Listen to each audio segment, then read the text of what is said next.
Zia had always wondered why the old barn creaked differently than the rest of his family's farmstead.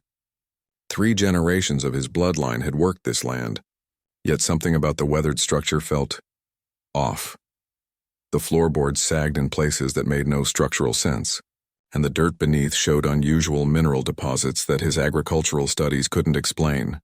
It was Elsa, his younger sister and the family's resident skeptic, who first noticed the electromagnetic readings.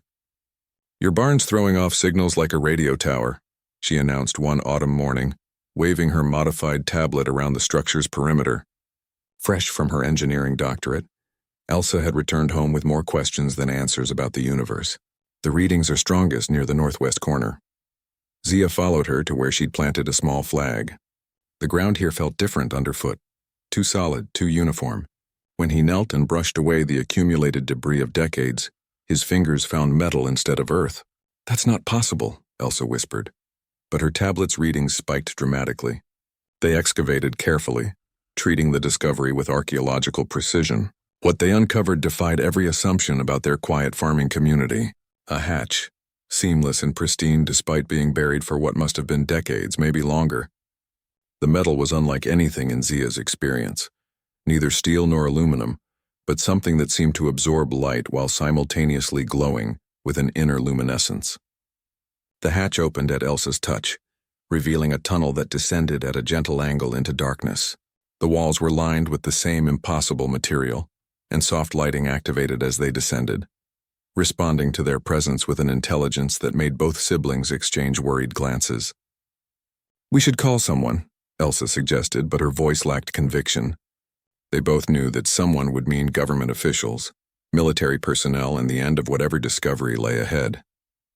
The tunnel opened into a vast underground chamber that shouldn't have been able to exist beneath their property, and there, resting in what could only be described as a berth designed specifically for its dimensions, sat a starship. It was beautiful in a way that transcended human aesthetics. The hull curved and flowed like liquid mercury frozen in motion, adorned with symbols that seemed familiar despite being utterly alien. The ship was perhaps 50 meters long, its design suggesting both incredible speed and comfortable habitation. "Zia," Elsa breathed, "look at the markings." She was right. As they approached, the symbols began to shift, rearranging themselves into something recognizable. Not English, not any Earth language, but somehow comprehensible. The ship's name materialized before their eyes. Pioneer's Echo. A ramp extended from the vessel's belly as they drew near, accompanied by a sound like distant wind chimes. Inside the ship was even more impossible.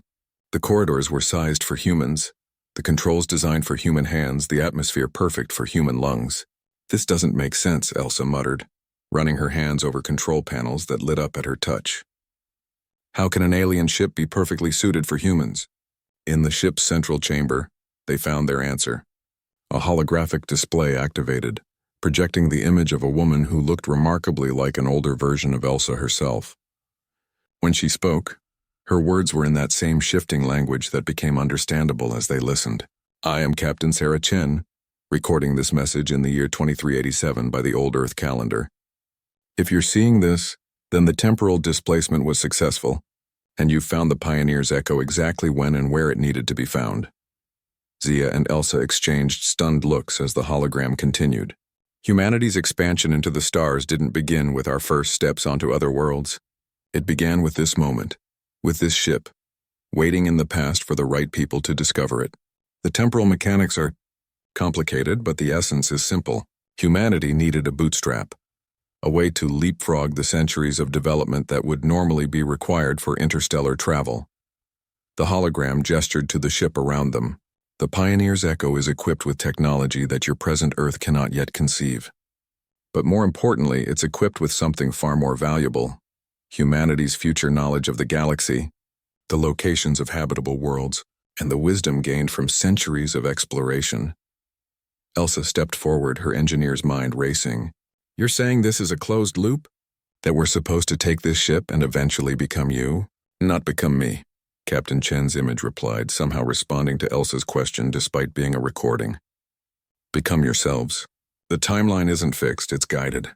Each generation of humans who find this ship will make different choices, explore different worlds, face different challenges. But they'll do so with the accumulated wisdom of all who came before. The hologram turned to address Zia directly. And you, farmer of the soil, will find that the skills which served you on Earth, patience, nurturing, understanding natural cycles, will serve humanity well among the stars. Every colony needs someone who understands how to help life flourish in new soil. As if summoned by the captain's words, new displays activated throughout the ship.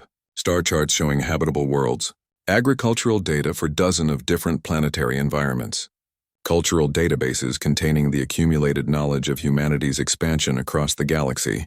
The choice is yours, Captain Chen concluded. You can report this discovery to your authorities, and they will study it for decades while humanity remains bound to Earth. Or you can step forward, take the pilot's chair, and give humanity its first real step toward the stars. The Pioneer's Echo will teach you everything you need to know. Zia looked at his sister, seeing his own wonder and determination reflected in her eyes. They had found their calling, not in the soil of Earth, but in the infinite garden of space itself. Well, sister, he said, settling into the pilot's chair as it molded itself to fit his frame perfectly. I always did want to try farming something more challenging than corn. Elsa laughed, taking her position at the engineering station. Let's show the universe what humans can do. The Pioneer's Echo hummed to life around them, ready to carry humanity's children to their destiny among the stars.